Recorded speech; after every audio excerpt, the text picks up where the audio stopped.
Hello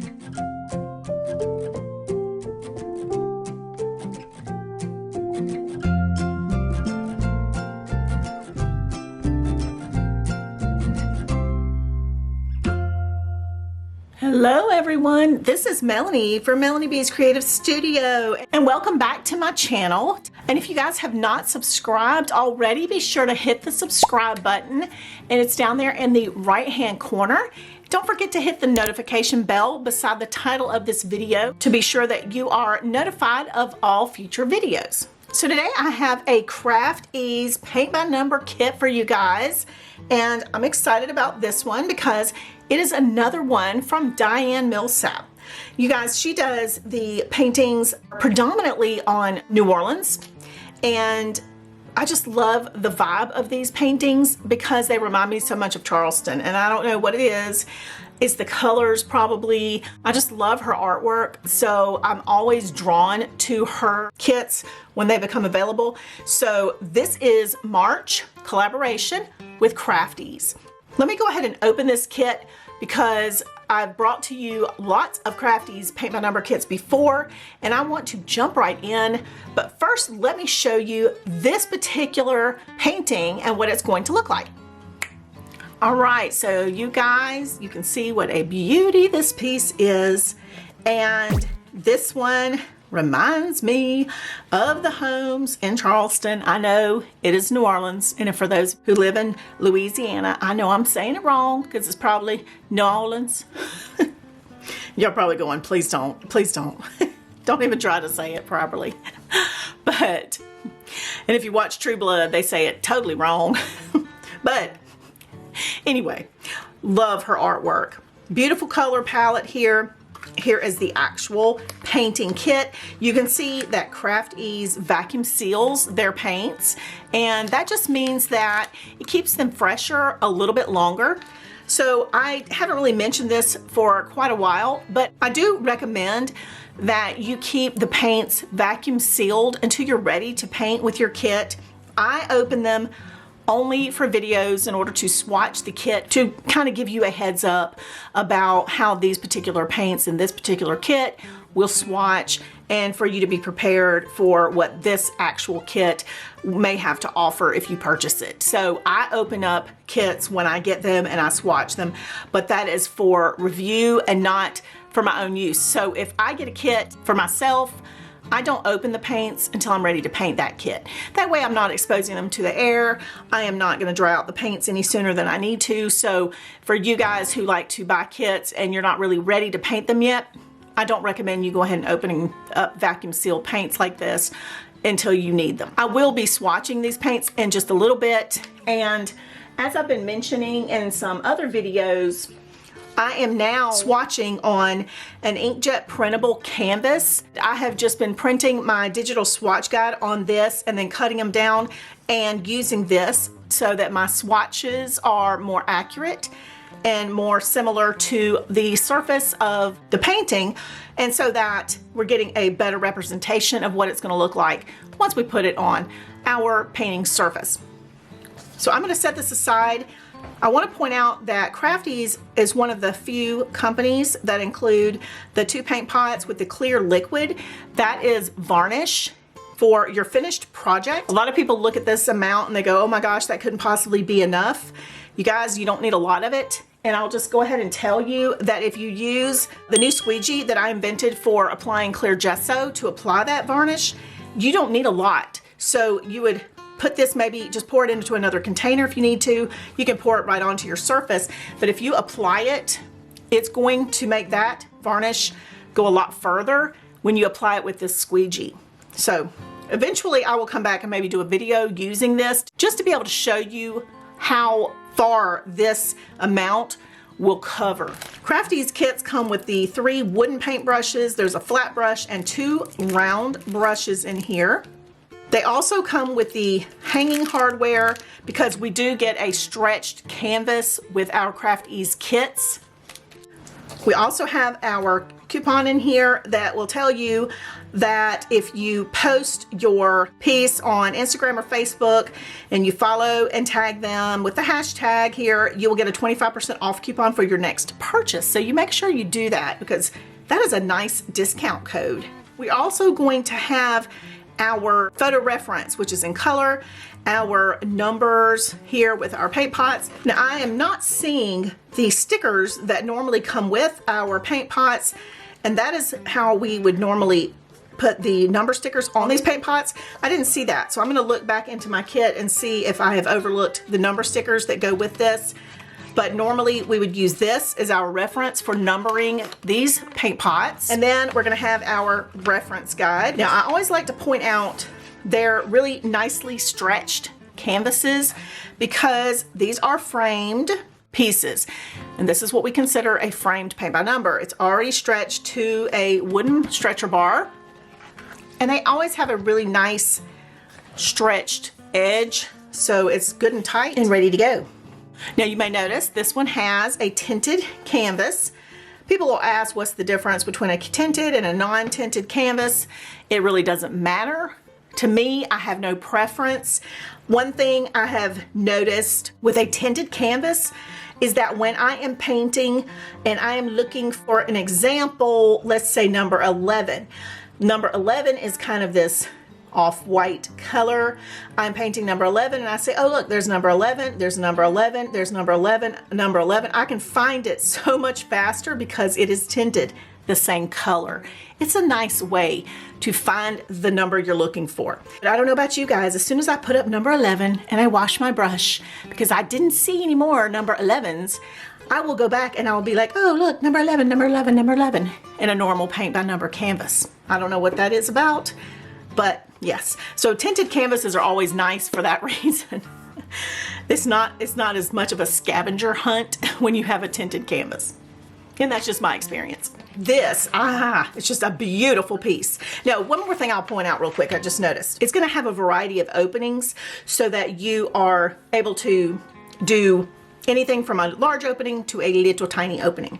So just be prepared for that. I want to swatch the paints, but I'm gonna go back to my box and see if I can find the stickers that I'm gonna need to number my paint pots. Ta-da! I knew they always included them, so I was wondering why I didn't see them.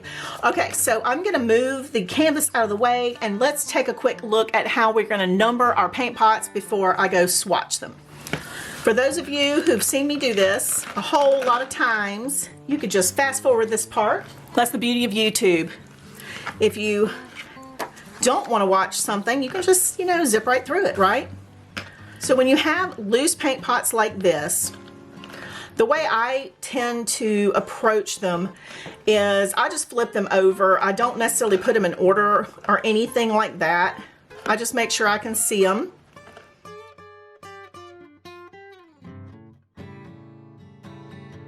So that's 049. This would be number 1. And I'm gonna turn it in the way that I am gonna be opening my paint pot, and that's how I do it. This one just happens to be number 2 because I already saw it. And then I'm gonna follow these numbers here, picking up the next one. 322 is gonna be number 5. And then I'm gonna just proceed to number them and put them in order until I have done all 24, okay? So I'm gonna do that, get them all in order. I'm gonna swatch this kit, and then I'm gonna come back and we're gonna see how these paints swatched and what their opacity is and how they look and all of that. So let me continue to get them numbered and I will be back. Okay, so what I did is I went and put all the number stickers on the paint pots. I used an older foam tray that I had to go ahead and organize the paint pots in numerical order. I do sell foam trays similar to this one in the online supply store, and I'm gonna put a link in the description for where you can find those.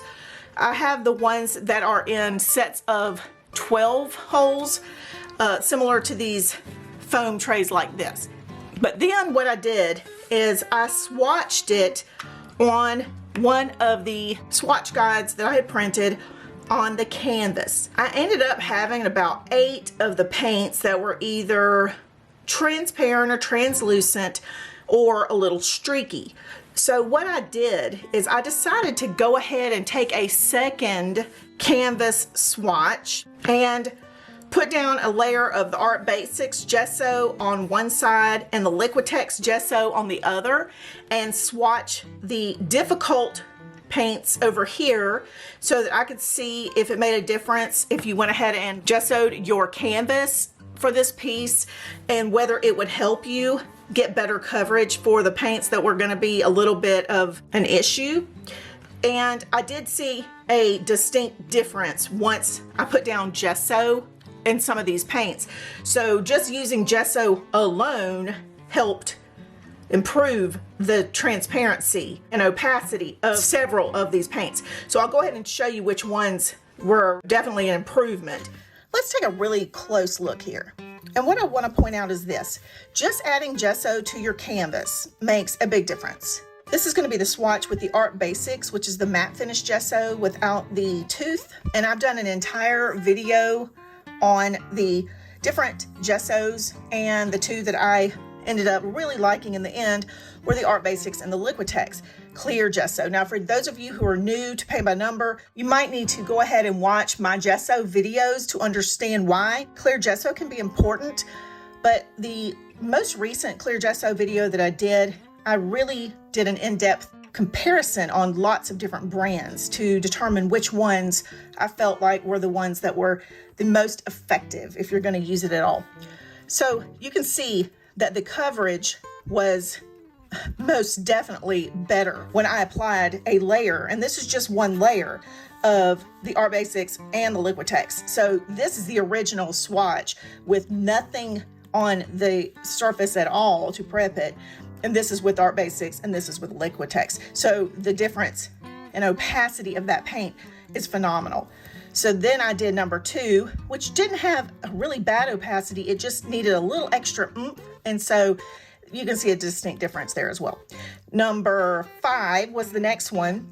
It had a good opacity, it just was a little bit streaky, and let me just slide it down. You see the difference here? Much better coverage. I had a little bit of a transparency issue still, but this would easily be solved with a medium shade of gray from either the Melanie B's 3 Shades of Gray kit or your own medium gray primed underneath. And that's one of those other videos that I've talked about in the past, so you can refer to that. But it would definitely benefit from a primer underneath. You wouldn't want to use white, and I know originally in my tips and tricks videos I've talked about using white, but gray is going to be a better primer for number 8 and number 9, number 10, and number 11, because all of these look much better, but they are still going to be transparent or translucent colors without a primer underneath. But I definitely got better coverage by having the gesso on my surface. Number 12 was a very just streaky paint, and I did get the best coverage with streaking with the Liquitex because it has the tooth. It does prevent streaking better than the matte gesso. I did get a little streaking out of this one, but as far as coverage, I did get good coverage out of both of those. Better than the original here. Same with this one. But I want you to notice the opacity is really good after putting down the gesso. And I felt like I got better opacity here with the matte Art Basics gesso than I did with Liquitex, which was kind of surprising.